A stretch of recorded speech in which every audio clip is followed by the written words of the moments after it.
чынында орозодо өзгөчө сезим менен жашоо өтөт. Ар бир адамда ушундай сезим болот, сиз жогоруда айткандай. Ал дээрлик өзүн периштедей сезиши мүмкүн да. Анткени көп нерседен тыйылды да.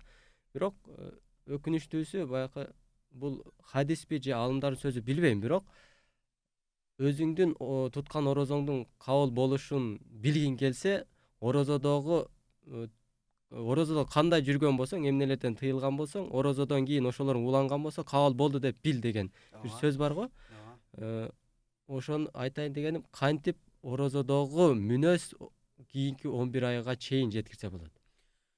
Кийинки 11 айга чейин албетте жеткириш кыйын нерсе. Себеби бизге үлгү сахабалар да, сахабаларды карап калсак, алар дагы жеткире алган эмес. Алар 6 айга жеткирген.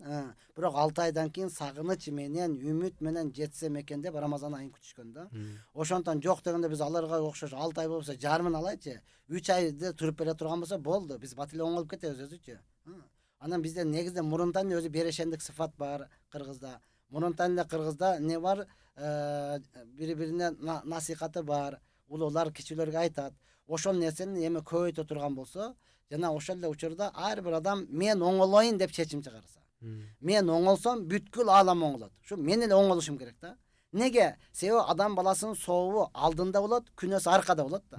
Азыр алдыбызды карасак бир жакшыбыз да, бир жак карасаң эле бирөө көрүндү, аркасы чё-то подозрительный. Астафырла, ушул качан оңолот, качанга чейин ушинтип жүрөт деп атабыз да. Эгер бизди караса, бизди деле ошентип атат. Аркабыздан караса, өзү молдонун айткан кылган кылба деген молдолор ушинтип атса биз кайка барабыз дей берет да.